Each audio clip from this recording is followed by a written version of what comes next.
Ya, gloria a Dios, hermano, bendito sea Cristo. Dice así, Apocalipsis 20, el tema titulado es el milenio.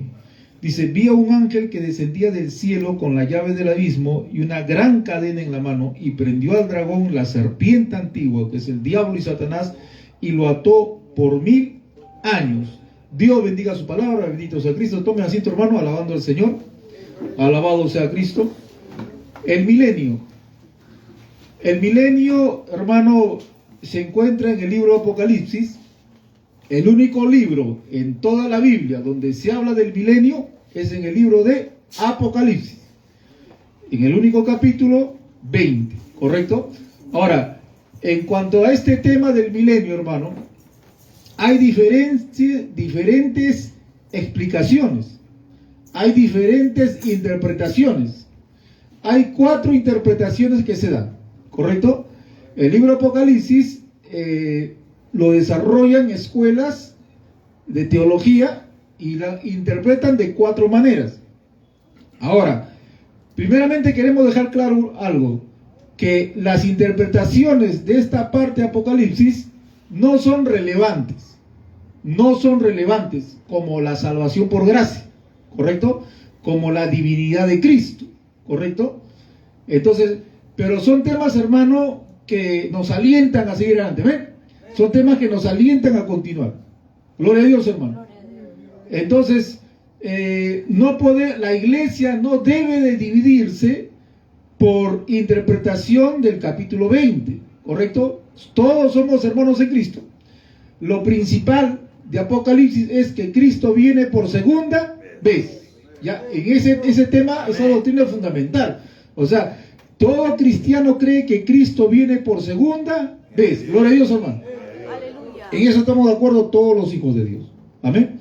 Entonces, una enseñanza que es la que más se enseña en América del Sur, Centroamérica, es la doctrina, la enseñanza dispensacional, que dice que los 1000 años acá, el capítulo 20 es literal, que va a ser literal y que de verdad Jesucristo va a venir a reinar en el planeta Tierra por 1000 años. Gloria a Dios, hermano. Ya, esa es una posición. Esa posición se estableció en el año 1820. En el año 1820 se fabrica, se crea, se establece esta doctrina dispensacional, ¿correcto? Entonces, de 1820 para atrás, nunca se enseñó esta doctrina, con todas las ramificaciones que hay. Pero hay otra enseñanza que data del año 400 después de Cristo. O sea, esa enseñanza, esa teología de interpretación se llama el amilianismo. El amilianismo es más antigua. Y vamos a ver nosotros con la escuela amilenial qué cosa nos habla el capítulo 20 de Apocalipsis, ¿correcto? Porque entendemos nosotros que tiene más fundamento bíblico. Ahora, otros hermanos dicen, no, yo me quedo con la dispensacional. Entonces, hermano, gózate, Dios te bendiga, sigue adelante. Pero nosotros entendemos que esta posición amilenial tiene más sustento bíblico. Y vamos a ver, hermano, y lo que siempre enseñamos es que la Biblia se interpreta sola. ¿Amén? Entonces, mire, para entrar a Apocalipsis, el libro de Apocalipsis es un libro lleno de simbolismos, ¿ya? 7 cabezas, 4 cabezas, ya, colas, ¿correcto? Hay, hermano, escorpiones, ¿ya? De sus colas botan fuego. O sea, el libro de Apocalipsis está lleno de simbolismo, ¿ya?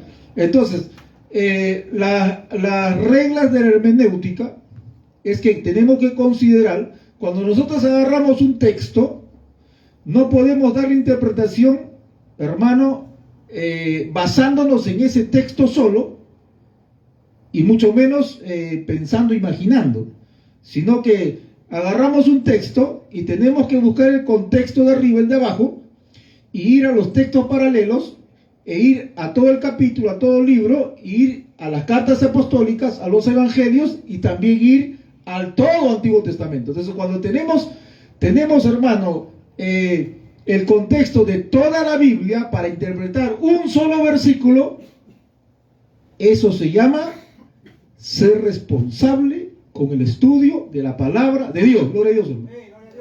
¿Correcto? Entonces, ese sistema, esa regla de hermenéutica es lo que utilizamos también nosotros para ver esto. Entonces, para entrar a Apocalipsis 20, tenemos que entrar poniéndonos los lentes o agarrando la linterna de las cartas apostólicas y la palabra de Cristo. ¿Ya? No podemos hacer un lado las palabras de Cristo, o sea, no podemos desconsiderar o apartar los evangelios de Cristo para no interpretar esto, o las cartas apostólicas para no interpretar esto. Entonces tenemos que verlo a través de los lentes de las cartas apostólicas, la palabra de Cristo, el Antiguo Testamento. Gloria a Dios, hermano. Entonces así, del capítulo 20, todo el capítulo 20, hermano, está lleno de simbolismo prácticamente, un libro lleno de simbolismo. Entonces, nosotros entendemos que el capítulo 20 es un libro lleno de simbolismo, es un capítulo lleno de simbolismo, y esta palabra 1000 años, que se repite varias veces, 1000 años se repite en el verso 3, 1000 años se repite en el verso 2, 1000 años se repite en el verso 4, ya, o sea, se repiten varias veces. No está hablando de 1000, 2000, 3000, 4000 años, sino que es el mismo 1000 años, el mismo 1000 años. ¿Ya? Entonces, nosotros entendemos que la palabra 1000 años no es literal, sino es simbólico, lo que representa una etapa de tiempo. Y no sabemos cuándo va a acabar esa etapa de tiempo. O sea, la palabra 1000 años para nosotros es una etapa de tiempo, que no sabemos cuándo va a terminar. Va a terminar cuando empiece el siglo venidero. O sea, cuando Cristo venga, gloria a Dios, y recoja a su iglesia, y Él reine por los siglos de los siglos de los siglos, eternamente. Entonces, ese ya es el siglo venidero. Entonces, eso es lo que entendemos nosotros, que la palabra milenio es simbólico. Vayamos a ver, primeramente. Dice así: vi un ángel que descendía del cielo con la llave del abismo y una gran cadena en la mano. ¿Ya? La llave del abismo, en el griego original, en el griego, hermano, en los manuscritos dice la clave, no dice llave, dice clave, la clave del abismo. Acá le han puesto llave. Más o menos es la idea. La clave del abismo y una gran cadena en la mano, entendemos que es simbólico también, y prendió al dragón. El dragón también es simbólico. El dragón es un animal, ¿no? Algunos dicen que es un animal figurado, ¿no? Otros dicen que sí existió. La serpiente también es un animal que es simbolismo, que dice acá que es el diablo Satanás. Acá ya lo interpreta, ¿no? Que la serpiente y el dragón es el diablo y Satanás. Dice, y lo ató por 1000 años, ¿correcto? Lo ató por 1000 años. Y lo arrojó al abismo y lo encerró y puso su sello sobre él para que no engañase más a las naciones hasta que fueron cumplidos 1000 años, y después de esto debe ser desatado por un poco de tiempo. Vayamos rápidamente por partes. Mire, hermano. Dice acá que Satanás fue atado por 1000 años, ¿correcto? Atado por 1000 años. Entonces, para nosotros entender esto, que Satanás fue atado por 1000 años, entendemos nosotros que esos 1000 años es simbólico, no es literal, es una etapa de tiempo. Por ejemplo, cuando Jesucristo dice, los hijos de este siglo se casan y se dan en casamiento, pero los hijos del siglo venidero ni se casan ni se dan en casamiento. Entonces, si lo tomamos literalmente, caeríamos pues en un error, un error terrible, al decir que Cristo usa siglo literal 100 años. O sea, Cristo estaría diciendo, los hijos de este siglo, o sea, de acá a 100 años, se dan el casamiento, y después de acá a 100 años más, ya van a vivir la resurrección.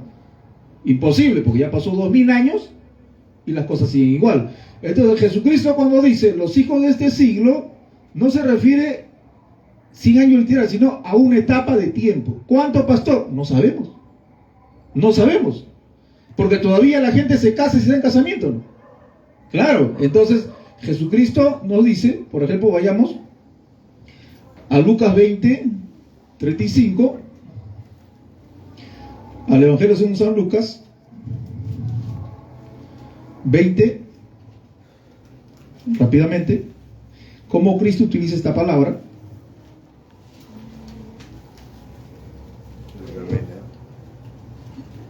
20:35 dice así. 34 dice: entonces respondió Jesús, le dijo: los hijos de este siglo se casan y se dan casamiento. Utiliza la palabra siglo, no es literal 100 años, sería un disparate que fuese 100 años. Dice: mas los que fueren tenidos por dignos de alcanzar aquel siglo, o sea, el otro siglo, la de la resurrección, o sea, en ese otro siglo, dice, todos van a resucitar. Entre los muertos, ni se casan ni se dan en casamiento, porque ya no podemos morir, pues son iguales a los ángeles. Entonces, Jesucristo usa la palabra siglo no literal, sino simbólico, para dar a entender que es una etapa de tiempo. O sea, desde Adán hasta ahora, estamos en 2022, estamos en el siglo de este tiempo. Todavía la gente se casa sin casamiento. Ahora, cuando venga el siglo venidero, o sea, cuando Cristo venga, ¿correcto? Cristo venga y levanta su iglesia y los enemigos de Dios sean condenados y Cristo reine por los siglos de los siglos. O sea, en la venida de Cristo ya empieza el siglo venidero, o sea, el otro siglo. Ahí sí nadie se casa. Entonces, para Cristo, siglo significa esta etapa de tiempo terrenal que es pasajero. ¿Cuándo se acaba? No sabemos. Nadie sabe el día ni la hora. Vayamos rápidamente a Marcos 10:30. Más atrás, Marcos 10:30. Dice así. Gloria a Dios. Dice: que no reciba 100 veces más ahora en este tiempo, casas, hermanos, hermanas, madres, hijos, persecución, y en el siglo venidero la vida eterna. Y en el siglo venidero la vida eterna. O sea, en el siglo venidero, o sea, le llama siglo a una etapa eterna. O sea, ¿el reino de los cielos va a ser 100 años? No, el reino de los cielos va a ser eternamente para siempre. Pero Cristo le dice sí. ¿Correcto? Es simbolismo, no es literal. Mateo 13:40. Mateo 13:40.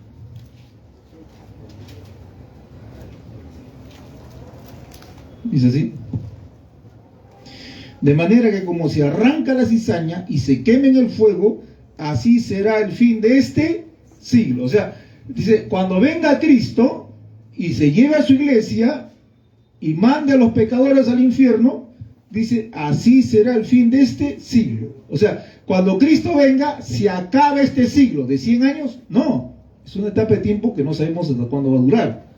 Entonces, de la misma manera, como Cristo usó la palabra siglo simbólicamente, no literalmente, hablando de una etapa de tiempo que no sabemos cuándo acaba, cuando Cristo venga, nadie sabe el día ni la hora, nadie sabe el día ni la hora. Ahora, nadie agarre calculador y ponga a sumar, restar, que la profecía de Ageo dice, que la profecía de una generación es 80 años, 40 años, ¿no? Y muchos pastores han dicho, muchos pastores, siervos de Dios, han caído en el error de poner fecha.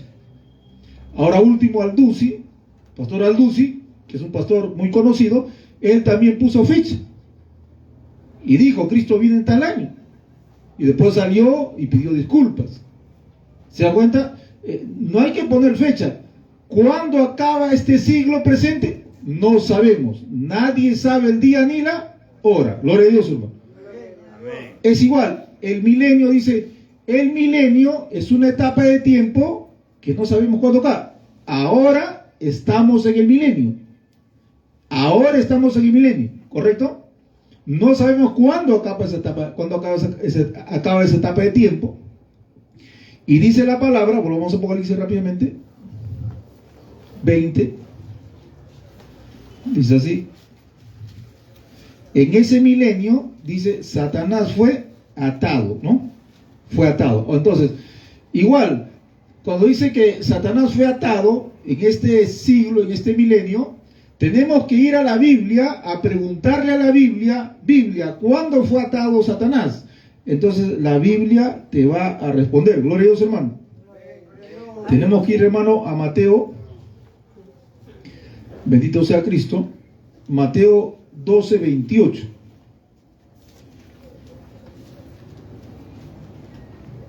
Gloria a Dios.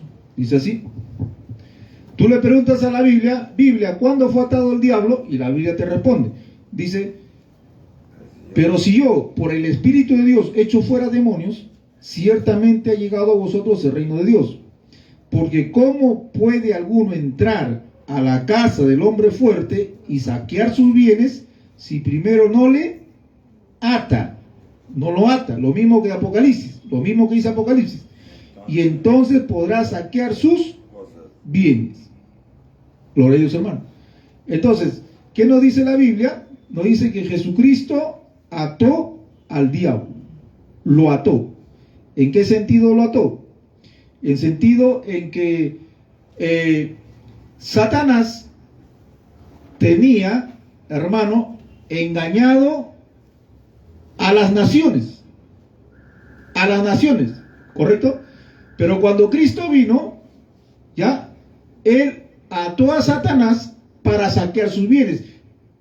¿Qué son los bienes de Satanás? Dice, el hombre fuerte está seguro en su casa, pero viene uno más fuerte y lo ata y saquea sus bienes. El hombre fuerte es Satanás, el más fuerte es Cristo. ¿Y qué hace? Entra a su casa y lo ata y saquea sus bienes. ¿Qué son los bienes del diablo? ¿Su televisor a colores? No, son las almas perdidas, porque la casa es el mundo. Entonces, Jesucristo limitó el poder del diablo. O sea, Cristo le ordena a Satanás, ¿ya? No es literal que lo hace la llave, tu hermano. O sea, Cristo le da la orden al diablo para que él, hermano, pueda soltar las almas y estén, hermano, cerca al alcance de la palabra de Dios, y por la palabra de Dios las vidas del mundo entero puedan ser salvas. Cuando Cristo en la cruz del Calvario muere, Jesucristo, hermano, ahí le quita la autoridad al diablo. ¿Para qué? Para que las almas del mundo entero puedan recibir el mensaje y puedan salvarse. Gloria a Dios, hermano. Eso es lo que dice la palabra de Dios. Bendito sea Cristo. Vamos a Hebreos 2:14. Hebreos 2:14. ¿Qué dice la Biblia con respecto al diablo que Jesucristo limitó su poder? Hebreos 2:14. Así que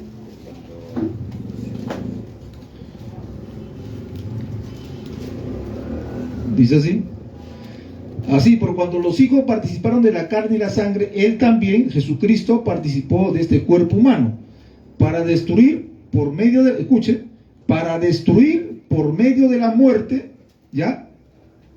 Al que tenía el imperio de la muerte, esto es, al diablo. Y ahora, ¿para qué destruyó al diablo? ¿Para qué destruyó al diablo? Acá te va a responder. Dice, para librar a todos los que por el temor de la muerte estaban durante toda la vida sujetos a servidumbre. Entonces, cuando dice Cristo que él ató al diablo, no está diciendo que literalmente lo ató y no puede hacer nada. Como dice acá dice que Jesucristo por medio de su muerte destruyó al diablo. ¿Literalmente lo destruyó al diablo? O sea, literalmente Cristo destruyó a Satanás, porque acá dice que lo destruyó. No, literalmente no. No es literal. La palabra destruyó en el griego quiere decir limitó su poder. La palabra destruyó en el griego quiere decir limitó su poder. O sea, Jesucristo en la cruz del Calvario, cuando muere y paga el pecado de su iglesia, ¿correcto? Dice que destruyó al diablo o limitó su poder. ¿Para qué? Acá dice qué cosa. Para librar a todos por medio del temor. O sea, ahora la iglesia va a ser libre. Gloria a Dios, hermano. Por la palabra de Cristo. Escuche, acá dice, para librar a todos. La palabra todos es literal. Porque cuando usted encuentra en la Biblia todos, no necesariamente es todos. Cuando usted encuentra en la Biblia la palabra todos, no necesariamente es todos. Como lo dice la Biblia, y toda Jerusalén salió a recibir a Cristo, y toda Galilea salió. ¿Es literal toda Galilea salió? Todo, bebitos, viejos, todos salieron. No, no es literal, la mayoría. Entonces cuando dice acá, para librar a todos, o sea, Cristo en la cruz libró a todo el mundo, o sea, todos los violadores, narcotraficantes, sodomitas, los adultos, ¿todos van a ser salvos? Todos van, no, hermano. Todos, cuando dice todo se refiere a su iglesia. La iglesia de Cristo es salva porque Cristo pagó en la cruz su pecado. Cristo pagó. ¿Por qué usted se va al cielo? Porque Cristo pagó por usted. Él pagó. Cristo no pagó por el mundo entero. Si Cristo paga por el mundo entero, entonces todos son salvos, hermanos. Cierren el infierno, nadie se va a ir al infierno. Gloria a Dios, hermano. Amén. Entonces, cuando dice ató al hombre fuerte, Cristo ató al diablo, lo dice como dice Hebreos. Usted tiene que juntar la palabra que Cristo dice, ató al hombre fuerte, saqueó sus bienes, eso tiene que juntarlo con Hebreos capítulo 2, verso 14-15. Entonces, ahí armoniza la palabra de Dios. ¿Lo leemos, hermano? Entonces, en ese sentido, en Apocalipsis 20, dice que Satanás fue atado por 1000 años. O sea, Cristo limitó su poder por esta etapa de tiempo, no sabemos cuándo es, para que el evangelio vaya a todas las naciones y las almas que Dios sabe que van a ser salvas, porque Dios lo sabe, ellas reciban el mensaje. ¿Lo vemos, hermano? Ahora vayamos de nuevo al verso 3. Y lo arrojó al abismo y lo encerró y puso su sello sobre él para que no engañase más a las naciones. Cuando dice para que no engañase más a las naciones, ¿será literal que no va a engañar a ninguna nación? Literalmente.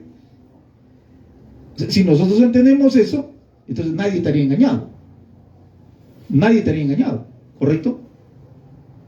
Pero no. Por eso hay que entender bien la Biblia. O sea, cuando dice todos, no es todos. Cuando dice para que no engañase más a las naciones, ¿será literal que a todas las naciones no va a engañar? ¿Qué dice la Biblia? Vayamos a la Biblia. Esto no es literal. Vayamos a la Biblia. Vayamos a ver el mismo lenguaje usa Apocalipsis 12:9. Apocalipsis 12:9 dice así, escuche. Y fue lanzado el gran dragón, la serpiente antigua, que se llama Diablo Satanás, el cual engaña al mundo entero. El cual engaña al mundo entero. ¿Será literal? ¿Satanás engaña al mundo entero? Sí, pastor, o sea, te engaña a ti también. ¿Satanás me engaña a mí? O sea, yo soy una víctima del diablo. ¿La iglesia es engañada por Satanás? ¿No? Cuando dice engaña al mundo entero, es literal al mundo entero. O sea, nadie va a ser salvo, todo el mundo se va a ir al infierno. No. Cuando dice engaña al mundo entero, no es literal. Se exceptúa la iglesia. La iglesia, se sobreentiende que a la iglesia Satanás ya no le engaña. Porque el que dice, y conocerás la verdad, y la verdad te hará libre. ¿De qué? De la mentira del diablo. O sea, ¿nosotros somos libres o seguimos siendo engañados por Satanás? Somos libres, hermano. Eso no es literal. Como dice, para que no engañase más a las naciones, ¿será literal? No, vamos a explicar eso. Como no es literal esto, vayamos otra vez a Apocalipsis 13:12. Apocalipsis 13:12 dice así: y ejerce toda autoridad de la primera bestia en presencia de ella, y hace que la tierra y los moradores de ella adoren a la primera bestia, cuya herida fue mortal. Dice, y hace que ella y los moradores de y hace que la tierra y los moradores de ella adoren a la primera bestia. O sea, acá está diciendo que todos los habitantes de la tierra van a adorar a la bestia, al diablo. ¿Será literal? O sea, si es literal, en la gran tribulación ninguno será salvo. O sea, si es literal, los dispensaciones dicen que en la gran tribulación se van a salvar. miles se van a salvar. Pero acá dice que todos los moradores de la tierra van a adorar a la bestia. O sea, si es literal, en la gran tribulación, según los dispensacionalistas, nadie se va a salvar. Eso contradiciría que ellos dicen que va a haber salvación. Pero acá dice que todos adoran a la bestia. ¿Será literal? No es literal. No es literal. Porque la iglesia, nosotros entendemos que este es el siglo presente, el milenio presente, y la bestia engaña a todos los moradores de la tierra, pero menos a la iglesia. Menos a la iglesia. A ver, vayamos a ver. Hemos estado 13, 14, ¿no? 13, 12. 13, 14. Y engaña a los moradores de la tierra con las señales que le ha permitido en la presencia de la bestia, mandando a los moradores de la tierra que hagan una imagen a la bestia que tiene la herida de espada y vivo. O sea, es igual. Todos los moradores de la tierra adoran a la bestia. No es literal, porque la iglesia no va a adorar a la bestia. Mire, vayamos rápidamente a ver el texto que nos aclara el panorama, ¿ya? Para entender bien esto. Cuando dice todos los moradores de la tierra, no es literal. Cuando dice todos los habitantes de la tierra, no es literal. Cuando dice el diablo engaña al mundo entero, tampoco es literal, porque la iglesia no es engañada. Vayamos a 1 Juan 5:14. Acá lo explica claramente. 1 de Juan 5:19. Gloria a Dios.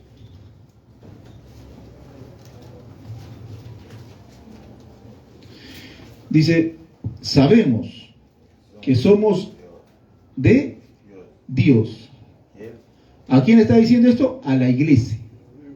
¿Correcto? No le dice al hijo del diablo, a la iglesia. Dice, sabemos que somos de Dios. Ahora viene, y el mundo entero está bajo él. Cuando dice el mundo entero, ¿incluye la iglesia? No, porque arriba ya lo separó. Arriba ya lo separó. Dice, sabemos que somos hijos de Dios. O sea, la iglesia es hijo de Dios y el mundo entero está bajo él. Ahí se entiende mejor. Por eso, cuando el Apocalipsis dice todos, no es todos. Pues, para entender el Apocalipsis hay que leer también 1 de Juan, capítulo 5, verso, hermano, 19, ¿no? Y nos interpreta bien. Entonces, cuando dice la palabra acá, que el diablo fue atado para no engañar más a las naciones, es lo mismo.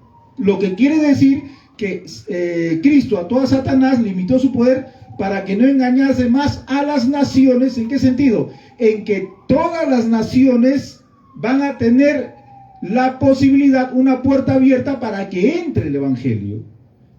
Por ejemplo, aquí en Perú, el Perú ¿es engañada por Satanás? Totalmente. Mayormente, pero no totalmente. Cristo dijo que ya no va a engañar más a las naciones. ¿En qué sentido? En que de todas las naciones va a haber una puerta abierta para entrar con el mensaje y salvar, saquear los bienes de Satanás, y un remanente será salvo. Gloria a Dios, hermano.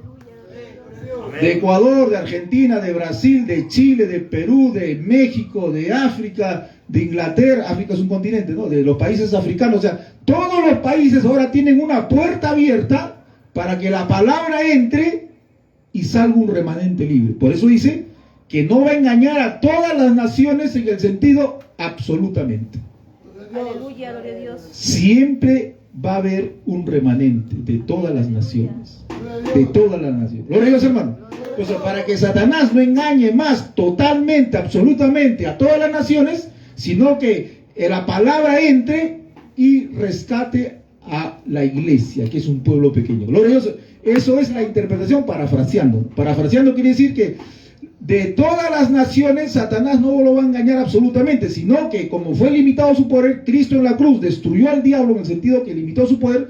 Ahora de todas las naciones va a haber la posibilidad, la puerta abierta, para que un grupo pequeño que se llama la iglesia sea salvo. Gloria a Dios, hermano. Aleluya, gloria a Dios. Nosotros podemos decir que el diablo engaña a Perú?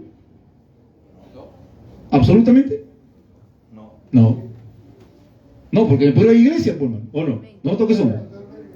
O sea, no podemos decir que el diablo engaña al Perú absolutamente. No.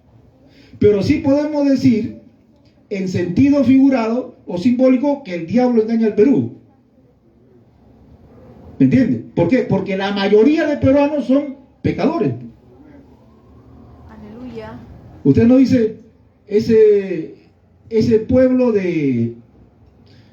Hay pueblos en la selva que son corrompidos, hermano. Los que hemos estado en la selva. Hay pueblos en la selva que son corrompidos. Hay prostíbulos, cantinas, hay borracheras. Son pueblitos pequeños, pero son un infierno, hermano. Y yo digo, ese pueblo está en las manos del diablo. Ese pueblo está en las manos de Satanás. Pero no lo digo absolutamente, porque en ese pueblito hay cristianos también. En ese pueblito también hay cristianos. Sino que yo le digo, ese pueblo está en las manos del diablo, en el sentido que la mayoría está engañado por Satanás. Pero allá hay cristianos, hermano. Allá hay hijos de Dios. ¿Me dejo entender? Entonces, igualmente, el pueblo peruano es engañado por Satanás, sí, pero no es literal. Lo que quiero decir que la gran mayoría está engañado por Dios. Y cuando Cristo dice, y Satanás no engañe más a todas las naciones, lo que quiere decir que de todas las naciones no van a estar totalmente engañadas por el diablo, sino que va a haber la puerta abierta para que la iglesia, que es un pueblo pequeño, sea salvo. Gloria a Dios, hermano. Dice, y vayamos al 20, dice, y echaron 20, dice acá, y lo arrojó al abismo para que no engañase más a las naciones hasta que fueron cumplidos 1000 años. O sea, esa etapa de tiempo que no sabemos cuándo va a acabar. Y después de esto debe ser desatado por un poco de tiempo, ¿correcto? Al final. Y vi tronos y se sentaron sobre ellos los que tenían la facultad de juzgar. Y vi las almas de los decapitados por la causa del testimonio de Jesús y por la palabra de Dios, los que no habían adorado a la bestia ni a su imagen y que no recibieron la marca en su frente ni en sus manos, y vivieron y reinaron 1000 años. Gloria a Dios, hermano. Entonces, mire, hermano, cuando dice, y vi tronos y se sentaron sobre ellos los que recibieron la facultad de juzgar, y vi las almas. Entonces, cuando dice vi tronos y vi las almas, nosotros entendemos que esos tronos no están en la tierra, están en el cielo. Están en el cielo. Porque debajo del trono dice que están las almas, ¿no? Orando a Dios. Ahora, según Apocalipsis, todos los tronos están en el cielo. Los únicos tronos que están en la tierra es el trono de Satanás. Hay tres tronos en Apocalipsis que son los tronos del diablo que están en la tierra, pero los demás tronos están en el cielo. Y estos tronos, cuando vi tronos, entendemos que están en el cielo. ¿Por qué? Porque también dice, y vi las almas de los decapitados. Entonces, los tronos y las almas. Cuando dice las almas, entendemos que las almas no están en la tierra, están en el cielo. Porque los dispensacionalistas dicen que estos son los que van a estar aquí en la tierra. O sea, los dispensacionalistas dicen que estas almas son los que van a estar en el milenio, aquí en la tierra, reinando literalmente con Cristo. Eso es lo que dicen ellos. Pero acá no dice que van a estar con cuerpos glorificados, porque en el milenio ellos dicen que van a estar cuerpos glorificados, pero acá dice que vi las almas. Y cuando dice vi las almas, está hablando literalmente de las almas, que no son cuerpos glorificados. O sea, no pueden ser cuerpos glorificados, son almas. Por ejemplo, cuando se muere la esposa de Jacob, cuando se murió la esposa de Jacob, ¿se acuerdan? En el desierto. Y dice, y saliéndole el alma, murió. ¿No? Y saliéndole el alma, murió. Ese es el alma. Entonces, las almas de los cristianos están en el cielo, no están en la tierra, hermano. Si acá diría, vi los cuerpos glorificados, ya sería otra cosa. Ahí sí sería otra cosa, pero dice, vi las almas. Por ejemplo, todos los cristianos que han muerto ahora, ¿su alma dónde está? En el cielo. Entonces, este milenio no puede ser en la tierra, porque en la tierra no hay almas. En la tierra van a haber cuerpos glorificados. Entonces, estas almas son en el cielo. O sea, Jesucristo ahorita está en el cielo reinando y los cristianos que han muerto están arriba en almas. Y están en el reino de Dios, está arriba también. Por eso, este milenio que dice acá, este acontecimiento, no puede ser en la tierra, porque están en almas. Las almas están en el cielo. Gloria a Dios, hermano. Dice, de los decapitados por causa del testimonio de Jesús y por la palabra de Dios, los que no habían adorado a la bestia ni a su imagen y que no recibieron la marca en sus frentes. ¿Ya? Ahora, pastor, pero ¿cómo es eso que la marca? Ellos dicen que no adoraron a la bestia. Gloria a Dios, hermano. Aleluya. Entonces, mire, la marca es igual. Hay que entender bien a qué se refiere sobre la marca, ¿no? La marca. Esto fue escrito hace 2000 años. ¿Cómo se utilizaba la palabra márcalo hace 2000 años? ¿Correcto? ¿Cómo se utilizaba la palabra márcalo, marca, hace 2000 años? Porque esto fue escrito hace 2000 años, hermano. Entonces, cuando tú estudias la Biblia y tú le preguntas a la Biblia, ¿qué me puedes hablar de las marcas? ¿Qué me puedes hablar de la marca? La Biblia te va a decir la Biblia que hace 2000 años se marcaba a las personas. Literalmente, se marcaba a los esclavos y a los animales. Entonces, agarraban al esclavo y lo marcaban, ¿ya? Le marcaban la piel o le hacían un hueco en la oreja y le ponían la marca de su dueño, ¿ya? Eso quería decir que este esclavo era propiedad de su amo. Y el amo tenía autoridad sobre su esclavo. Y el esclavo no podía hacer su voluntad, tenía que hacer la voluntad de su amo. ¿Me entiende? Entonces, en ese sentido, se utiliza la marca. La marca, ¿en qué? En que la marca es un símbolo de que esta persona no es libre, sino que es esclavo de otra persona y hace la voluntad de otra persona. Por eso, tenemos que ver el contexto histórico, cómo se utilizaba la marca. Así, para que este esclavo ahora es propiedad de su amo. Aleluya. Entonces, cuando dice que Satanás marca, cuando las vidas, dice, reciben la marca del diablo, nosotros entendemos que no es literal que lo van a marcar. Entendemos que estas personas están controladas por Satanás, hacen la voluntad de Satanás, hacen la voluntad del diablo. ¿Por qué? Porque son esclavos del diablo. Ellos no son libres, son esclavos del pecado del diablo. Cristo lo dijo, el que hace pecado es esclavo del pecado. Cristo dijo, ustedes son hijos de vuestro padre el diablo. Entonces, la palabra marca es simbólico. Desde Adán hasta el último hombre, todos los que hacen la voluntad del diablo tienen la marca de él. Es simbólico. La marca quiere decir que todas estas personas, desde Adán hasta el último hombre, que hacen la voluntad del diablo, que son hijos del diablo, simbólicamente están marcados. Vamos a ver también, hermano, cómo Dios utiliza la marca en la mano y en la frente. Deuteronomio 6:8. Cómo Dios utiliza la marca en la mano y en la frente, es igual.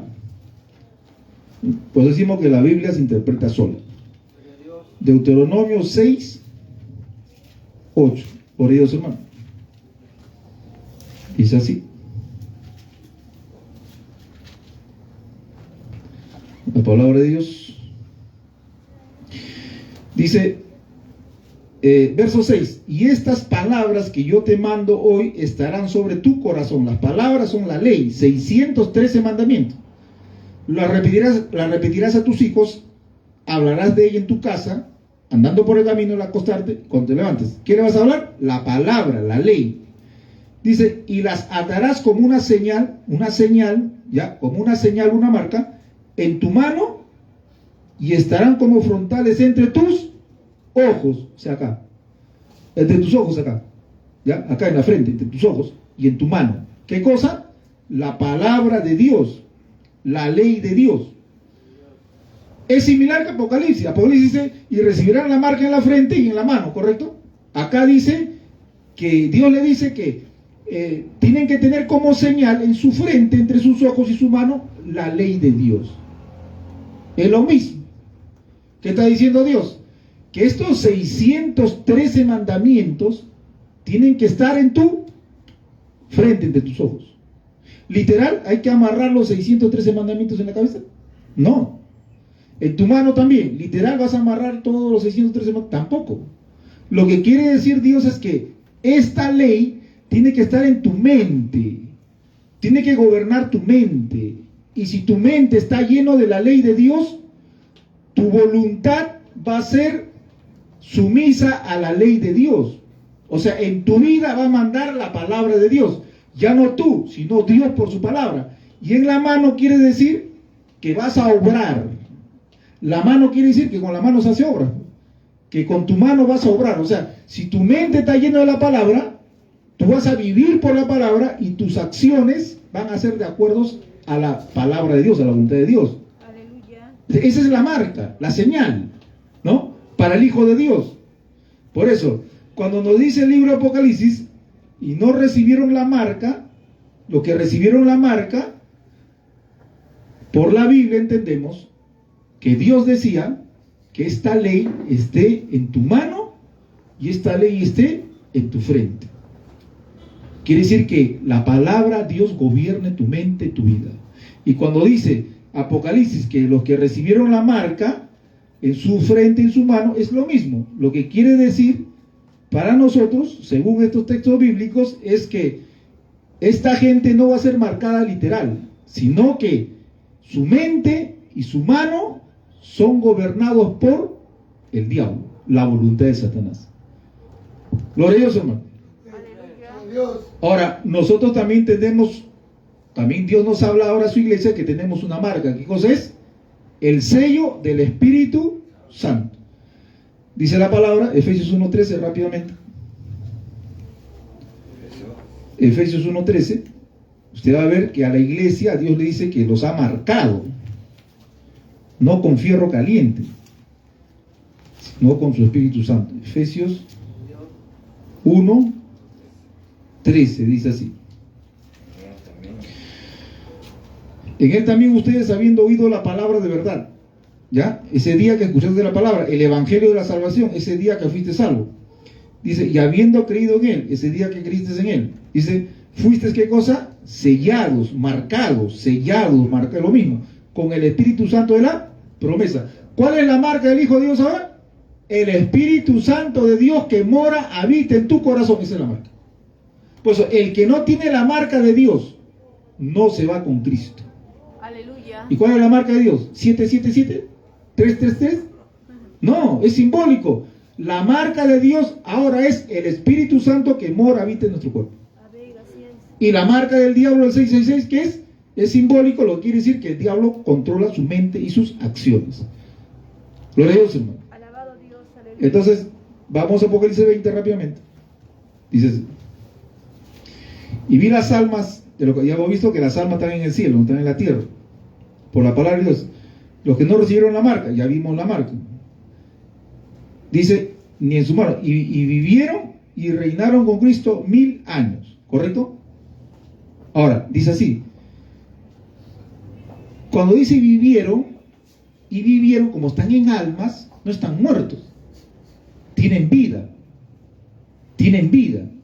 Porque hay gente que dice, cuando uno muere se acaba todo. No se acaba todo, hermano. No se acaba todo. Vamos a Mateo 22:32, rápidamente. Mateo 22:32. A ver. Dice así. Yo soy el Dios de Abraham, el Dios de Isaac, el Dios de Jacob. Dios no es Dios de muertos, sino de vivos. Abraham está vivo. Porque los saduceos decían que no hay resurrección, no hay vida después de la muerte. ¿Qué dices? No, sí hay vida después de la muerte. Pues estos están vivos, no están muertos, vivos, ¿ya? Dice acá, pero los otros muertos no volvieron a vivir hasta que se cumplieron 1000 años, ¿correcto? Esta es la primera resurrección. Bienaventurado y santo los que tienen parte en la primera resurrección, porque la segunda muerte no tiene potestad sobre ellos.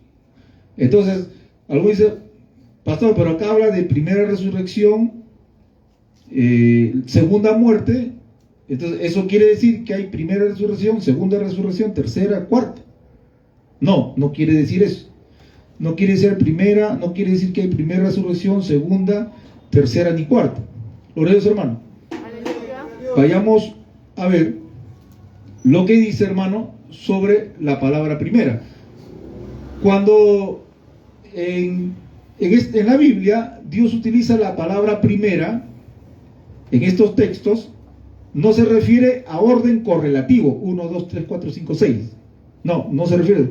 Lo que se refiere es que primera no es correlativo, es un estado pasajero momentáneo, para pasar a un estado eterno. Nada más. Primero, estado pasajero momentáneo. Segundo, estado eterno. ¿No hay tercero? No. Cuarto, tampoco. Hay 1 y 2, no hay 3, 4, 5. Primero, estado pasajero, momentáneo. Segundo, estado eterno. Esa es la palabra que se utiliza, hermano, para hablar de primera. ¿Ya? Entonces vayamos a ver esta palabra como también lo emplea la misma Biblia. Apocalipsis 21:1. Allá al costado dice: vi un cielo nuevo y una tierra nueva, porque el primer cielo y la primera tierra pasaron y el mar ya no existía más. Cuando dice vi un cielo nuevo y una tierra nueva, ¿ya? Porque el primer cielo y la primera tierra pasaron. Cuando dice el primer cielo y la primera tierra pasaron, ¿correcto? ¿Quiere decir que va a haber una segunda tierra, tercera tierra, cuarta tierra, quinta tierra? No. Primero quiere decir protos, o sea, primero en griego es protos, quiere decir estado momentáneo. Es así. La primera tierra fue un estado momentáneo, pero va a venir la nueva tierra, que es un estado eterno. No quiere decir que va a haber 2, 3, 4, 5 tierras. Entonces, así se entiende, se utiliza esta palabra protos en griego. Amén. Vayamos también a 1 Corintios 15:45. Por eso les digo, para entender el Apocalipsis hay que interpretarlo con las cartas apostólicas y con las palabras de Cristo. 1 Corintios 15:45. 1 Corintios 15:45. Dice así: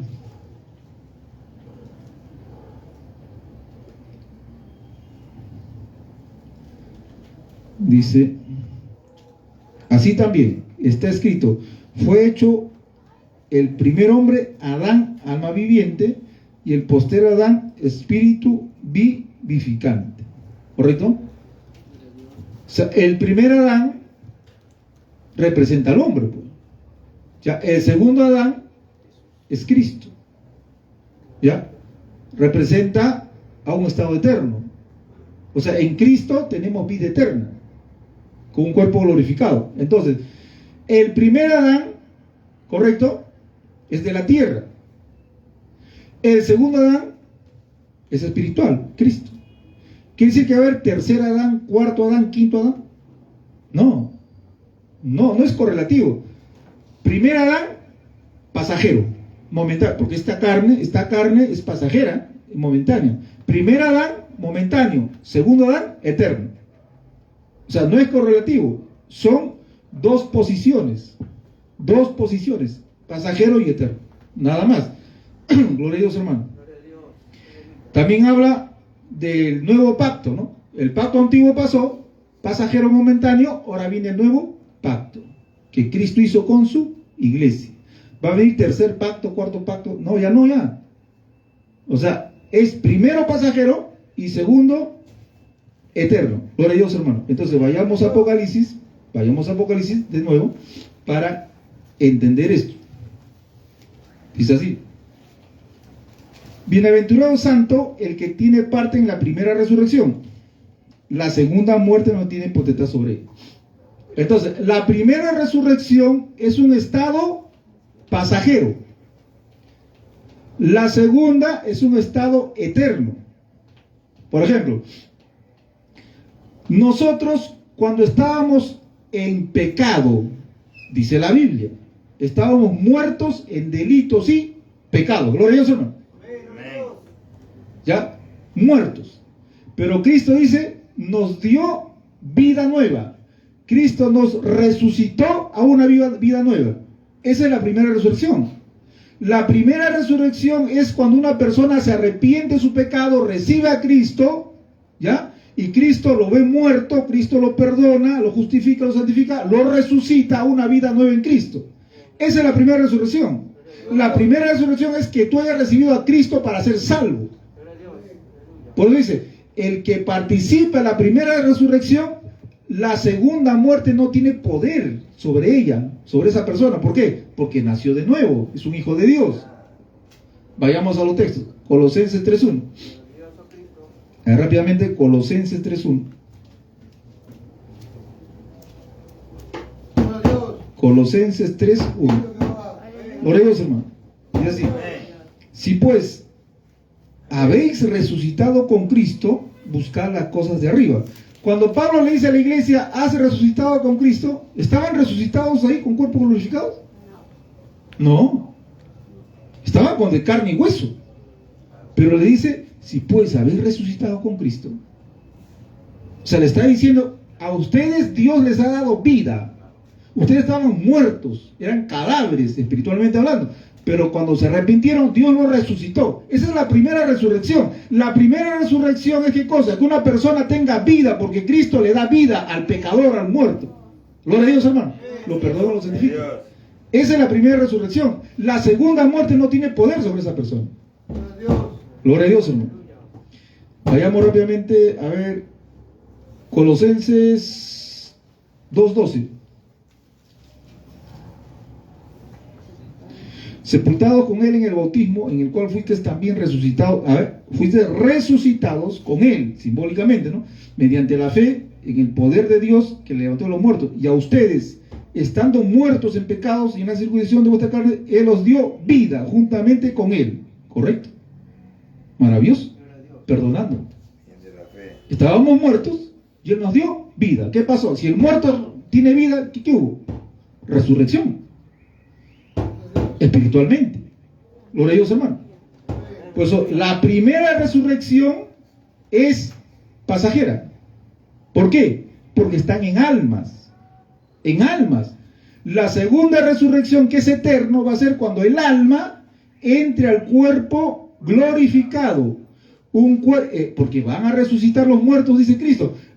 Llegará el día en que todos resuciten, buenos y malos, y los que resuciten en Cristo, dice, recibirán un cuerpo semejante a la gloria de Cristo. Cristo lo dijo, semejante a los ángeles. Un cuerpo glorificado. Entonces, ese es el estado eterno. La primera resurrección es la salvación de tu alma. La segunda es cuando tu alma se levante con un cuerpo glorificado. Eso es eterno. Ya no hay tercera, cuarta, quinta. Eso es eterno. Gloria a Dios, hermano. Vamos a ver Efesios 2:6. Rápidamente, Efesios 2:6. Dice así. Y juntamente con él nos resucitó. Asimismo nos hizo sentar en los lugares celestiales, simbólicamente. Dice, Cristo nos resucitó. Efesios 2:6. Efesios 2:1. Y él os dio vida a vosotros cuando estaban muertos en delitos y pecados. Está hablando de resurrección. Gloria a Dios, hermano. Efesios, ya lo hemos visto. Ya lo hemos visto.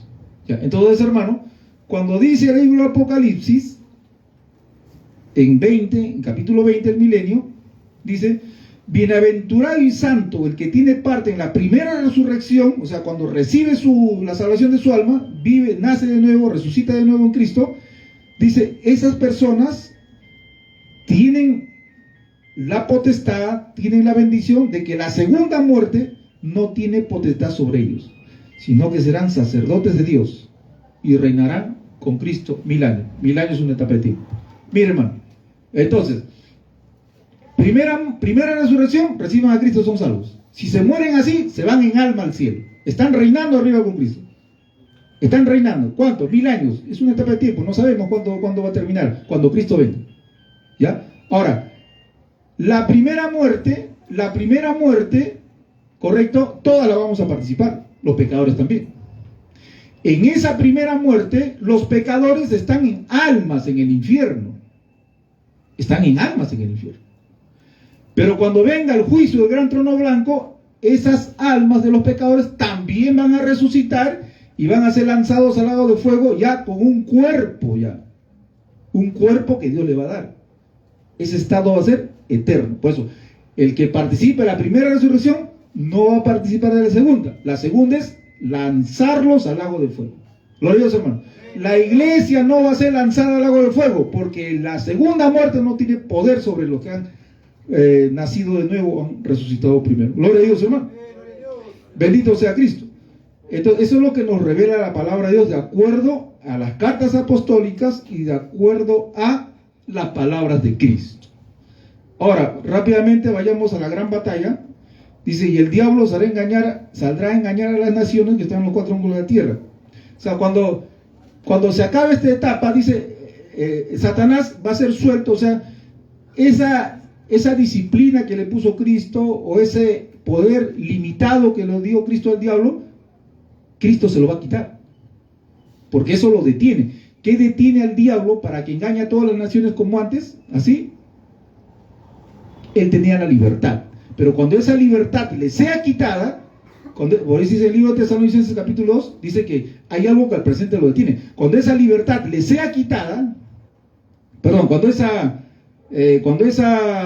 ese poder limitado, ¿ya?, le sea quitado, entonces él ya de nuevo va a engañar a la mayoría, casi totalmente, solamente la iglesia se va a oponer, le va a engañar y va a hacer la guerra a la iglesia que está en todo el mundo. Dice acá, y saldrá a engañar a las naciones que están en los 4 ángulos de la tierra, a Gog y a Magog, a fin de reunirnos para la gran batalla.